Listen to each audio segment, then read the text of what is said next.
Well, hello there, and welcome to this online lesson. My name is Mr. Hoven, and if you remember from last time, we were talking about railroads and how they were constructed and their impact overall on the nation and what they were able to give to the nation. Things such as shipping faster from one place to another. Also, the idea, if you remember, the refrigerated boxcar allowed freight trains to supply different areas with meat and with other items that needed to be kept chilled on their journey to their new destination. And we also looked at the idea of time zones and how the railroad system led to the creation of time zones that are still in place today. What we're going to look at during this online lesson is the impact that railroads had on Western settlements, so on the farmers and their journeys to the West. How do the railroads impact them? How do they help them get there? And how do they help them interact with other groups of people? So again, we're looking at the railroads and their impact on Western settlement. And let's get started. So if you remember from last time, we talked briefly about the land grant system. Now, building and operating railroad lines, especially across vast, unsettled regions of the West, often required more money. You got to get that money, that paper, you got to get that money. So they needed more money than private investors could raise on their own. So to encourage railroad construction, the federal government gave land grants to many railroad companies.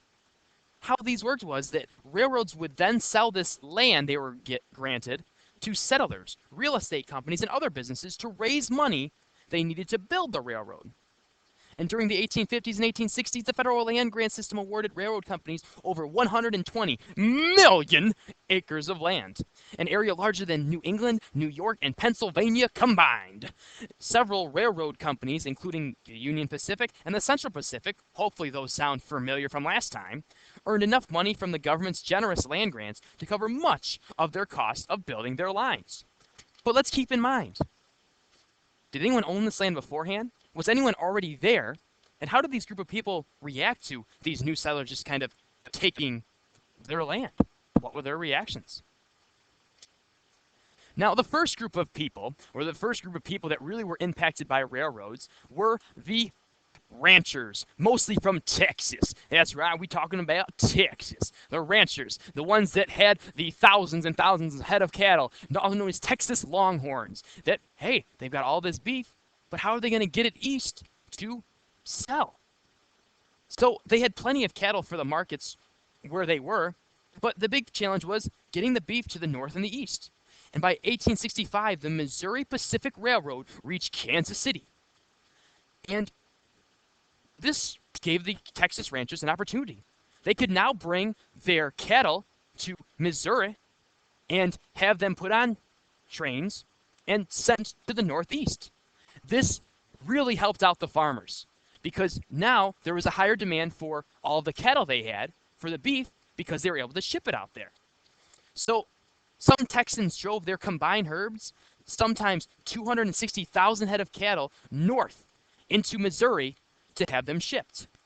And longhorns that were worth $3 originally quickly rose to being worth more than $40 a head.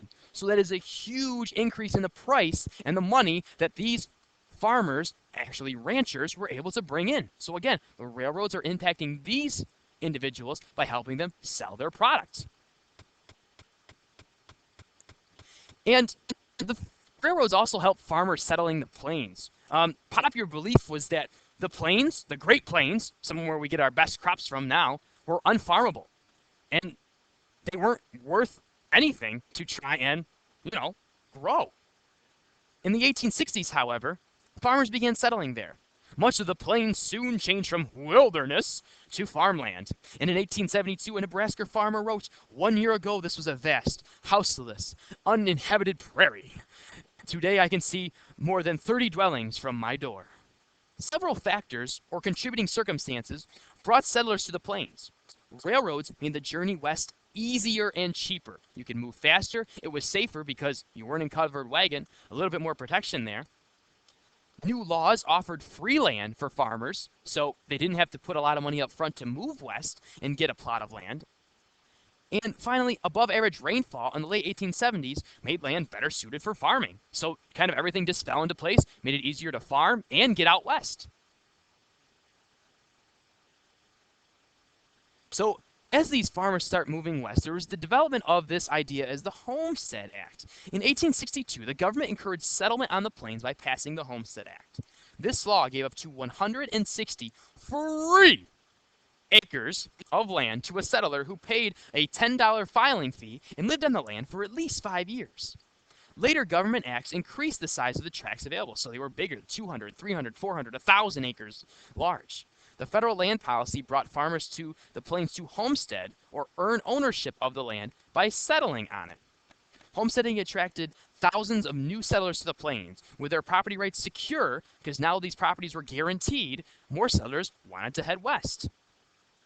Some homesteaders were immigrants that had come to the U.S. seeking a new life. Others were actually women. Married women could not claim land, but single women and widows had the same rights as men, and they used the Homestead Act to acquire property in Colorado and Wyoming. For example, 12% of all those who filed claims out west to get land under this Homestead Act were women. And there were new groups of settlers on the plains. Some of the ones you may not actually consider.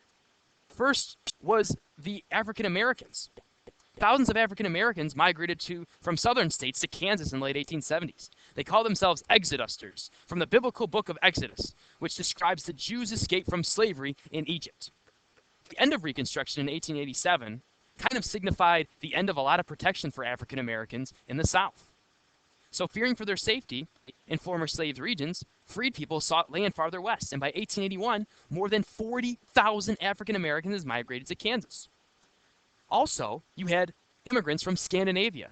Advertising that was huge that brought settlers to the plains. Steamship travel companies advertised the plains in Scandinavia, and that really brought a lot of them to Minnesota and the Dakotas, where there are Scandinavian influence still today.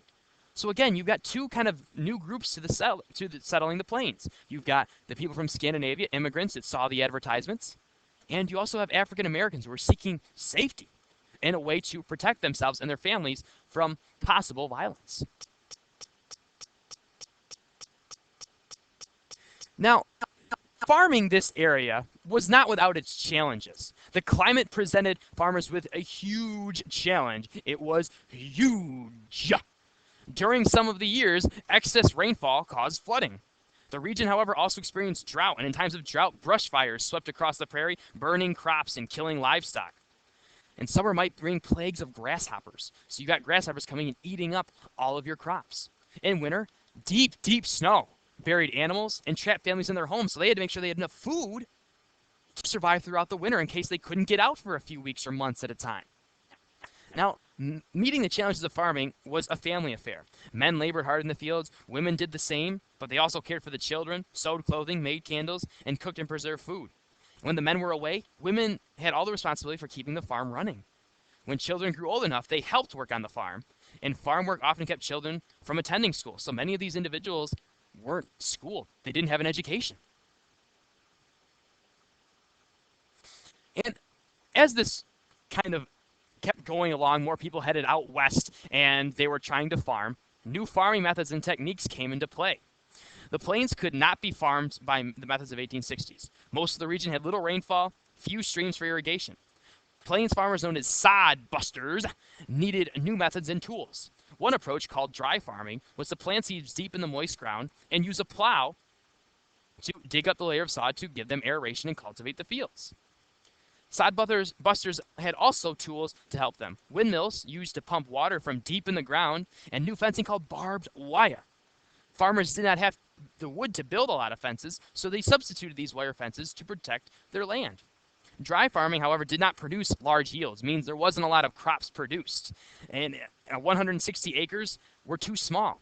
Most farmers needed at least 300 acres and advanced machinery to make a profit. Many farmers went into debt, and others lost ownership of their farms and then had to pay rent for their land. Now, kind of the culminating or the end of this big rush west was when the Oklahoma Territory was finally opened to settlement. Now, the Oklahoma Territory was designated as Indian Territory in the 1830s. However, in 1889, after years of pressure from land dealers and settlers, the government opened Oklahoma to homesteaders. On the morning of April 2nd, 1889, the official opening day, more than 10,000 people lined up on the edge of this land, and at the sound of a bugle, charged out to stake their claims. These individuals that took off in that rush to find land were known as the boomers. And they were the ones that, tried to get out and get land. However, when they were on their way out, they already found settlers in Oklahoma, the Sooners. So if you've ever heard of the University of Oklahoma, their mascot is the Sooners. Sooners were people that were already on this native territory, or formerly native territory, and claimed the best land. So the Sooners, Oklahoma's mascot, were people that had already kind of snuck into Oklahoma and claimed the best land. And this kind of ended this huge push west.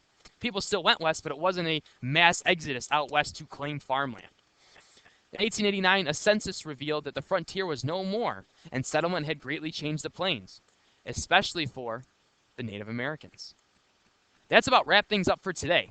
Next time, we're going to look at the impact of railroads bringing settlers west and how that affected Native American populations. Again, we've been talking about the land just been given away, trains are being pushed through, people are coming, disease with them.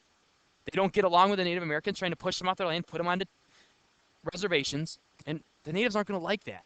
So there's going to be some violence and some clashes that we're going to talk about. I hope you have a great day, and we'll see you next time.